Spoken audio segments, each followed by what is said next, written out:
Hello everyone, good morning. এইফালে আজি মোৰ ভণ্টিৰ birthday. Happy birthday. Thank you. ভণ্টিৰ জন্মদিন উপলক্ষে মাই মন্দিৰত শৰাই এভাগ আগবঢ়ালে আৰু মোৰ এইফালে ইংলিছৰ দুটা লেকচাৰ এটেণ্ড কৰিব আছিলে আৰু তাৰে নোটছ লিখি পঢ়ি আছোঁ।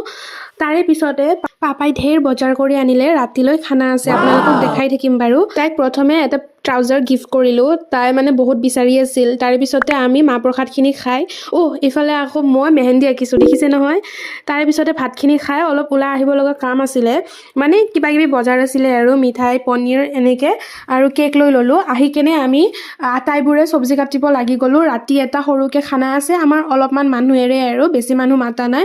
আৰু যিহেতু শাওণ মাহ চলি আছে, আমাৰ সকলোৰে নিৰামিষ, সেইবাবে আমাৰ আইটেমত আছিলে আজি পোলাও, বাটাৰ পনীৰ, ভাজি, চব্জি, পাপৰ, চাটনি আৰু পায়স। খানা প্ৰায় বনোৱা কমপ্লিটেই, জাষ্ট পনীৰটো বনাবলৈ আছে। তাৰে মাজতে কেক কাটিঙো চলিলে আমাৰ।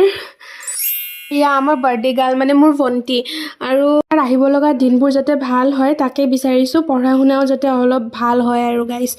আৰু কেক কাটিঙৰ সময়ত মেইন কাপোৰটো আহিয়ে পোৱা নাছিলে। মই এটা অৰ্ডাৰ দিছিলোঁ ফ্লিপকাৰ্টত, এই ড্ৰেছটো তাই মানে বহুত দিনৰ পৰা চাই আছিলে। এইটো কেক কাটিঙৰ পিছতহে আহি পালে, তাকো আৰু ইমান ৰিকুৱেষ্ট কৰাৰ পিছত। আৰু আমাৰ ইয়াৰ কেম্পাছৰ মানুহখিনি আমি লগে ভাগে এসাঁজ খালোঁ। এইখিনিয়ে আছিলে নিৰামিষ ভাত আৰু সঁচাই বহুত টেষ্টি হৈছিল। যেন নিৰামিষ ভাত খাইছোঁ এনেকুৱা অলপো অনুভৱে হোৱা নাছিল।